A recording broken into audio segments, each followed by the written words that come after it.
ही व्यर्थ हो जाएगा।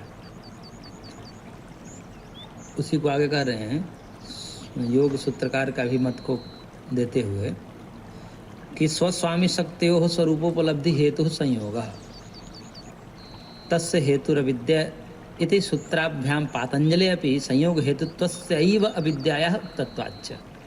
करेगा महर्षि पतंजलि ने भी यही बात कही है कि स्वस्वामी शक्ति और स्वरूपोपलब्धि हेतु संयोग, स्व शक्ति और स्वामी शक्ति यानी कि बुद्धि और चेतन शक्ति, इन दोनों के स्वरूप के उपलब्धि का जो हेतु है वो संयोग है।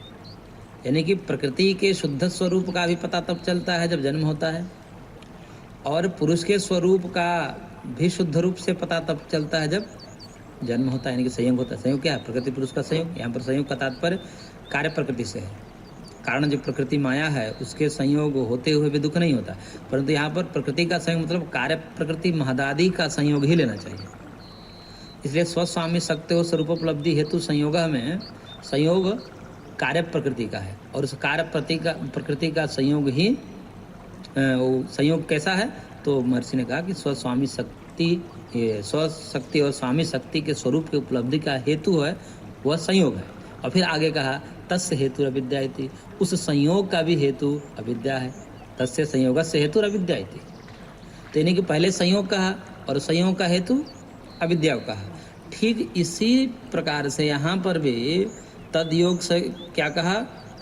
प्रकृति का योग, और फिर आगे 55वें सूत्र में कहा कि उसका भी योग अविवेक के योग के बिना नहीं होता, इसलिए उसका भी योग अविवेक से होता। तो इसलिए यही अर्थ ठीक है। इसलिए इस सूत्र में 19वें सूत्र में तद्योगाद्रते का तात्पर्य अविवेकाद्रते न लेकर के संयोगाद्रते यानी कि महदादि कार्य प्रकृति संयोगाद्रते ऐसा ही लेना चाहिए।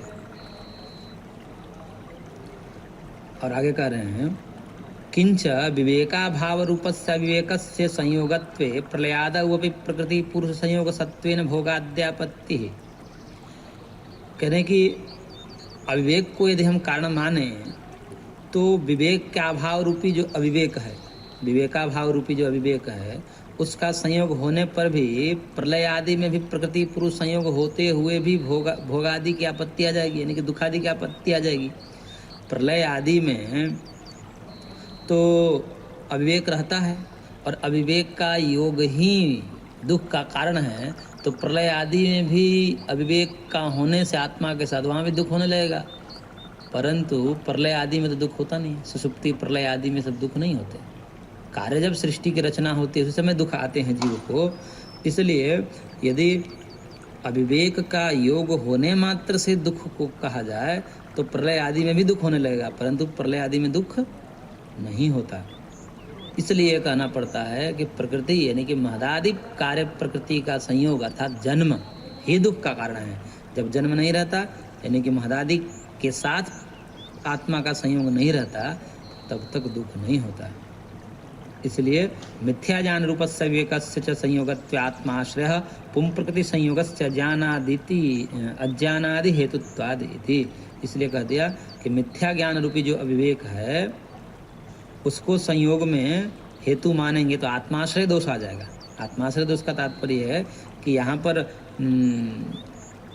अविवेक के संयोग के बिना दुख नहीं होता ऐसा अर्थ करेंगे तो फिर आगे सूत्र में ये भी कहा गया कि उसका योग भी अविवेक से होता है, तो यानी कि अविवेक का कारण अविवेक हो जाएगा। इसी को कहते हैं आत्माश्रय दोष। अविवेक का कारण अविवेक ही हो जाए तो इसको आत्माश्रय दोष माना जाता है। तो यहाँ पर भी अविवेक अर्थ कर देने पर फिर आगे भी अविवेक है, तो उस अविवेक का कारण वो अविवेक, यानी कि अविवेक अपने ही कारण स्वयं बन रहा है।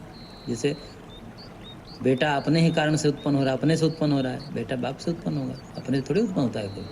तो अपनी उत्पत्ति का कारण स्वयं से हो जाए, इसी को आत्माश्रय दोष कहा जाता है। इसलिए महर्षि ने कहा कि यहाँ मिथ्या ज्ञान नहीं लेना चाहिए। अभी तो यहाँ प्रकृति का संयोग कहेंगे तो प्रकृति का संयोग का कारण वहाँ पर अविद्या हो जाएगा। यहाँ अविद्या ले लेंगे तो अविद्या का कारण पुनः अविद्या, तो यह आत्माश्रय दोष हो जाएगा, इसलिए ठीक नहीं है।